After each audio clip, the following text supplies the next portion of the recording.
The coronavirus pandemic continues to leave its mark in the U.S. and around the world. From travel to Wall Street to the sports world to the entertainment industry, the outbreak has left daily life in a standstill.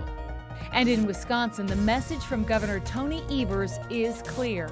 Today, I have declared a public health emergency to address the outbreak of COVID-19 in the state of Wisconsin.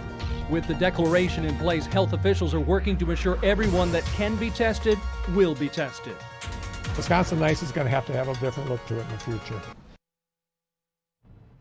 Good evening and thanks for joining us tonight. Wisconsin health leaders expect the coronavirus pandemic to get worse before it gets better. And the state is trying to ramp up its ability to test for the virus so sick patients can be contained more quickly. Fox 11's Monique Lopez walks us through the process.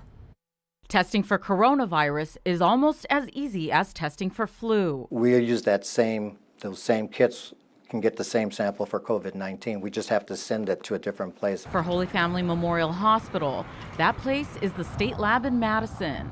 It also means coronavirus test results don't come back as fast. We get our results back in 1 to 2 days. And that could soon be even longer. I think that we think very soon we will be beyond the current capacity that we have for testing, and we are asking and working with the federal government to replenish our supplies. Wisconsin's Health Secretary designee Andrea Palmer says Madison's lab can test hundreds of samples a day. She wouldn't give an exact number at Thursday's press conference.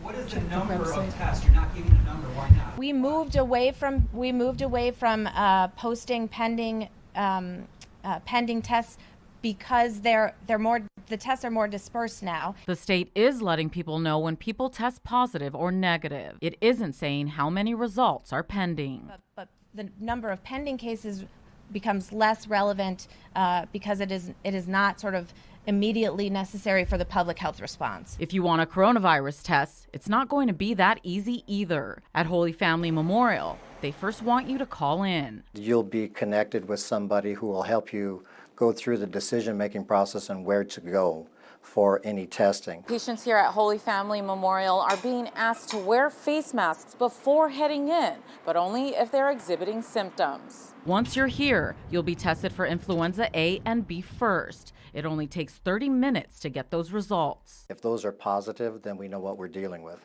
If they're negative and they have the right background based on the provider's assessment, we will then take that same sample and get a test to the state lab in Madison. Although 2 cases of COVID-19 have been confirmed in Fond du Lac County, none have been reported yet in the Fox Valley. Just a matter of time. So right now we're just watching and waiting and following guidelines and updating our team, our clinicians. Monique Lopez, Fox 11 News. Milwaukee's health department says it can do about 25 to 30 coronavirus tests per day. The state says it's now allowing private labs to run the samples as well. The Centers for Disease Control and Prevention director said today that the tests will be free even if you don't have insurance. Be free even if you don't have insurance.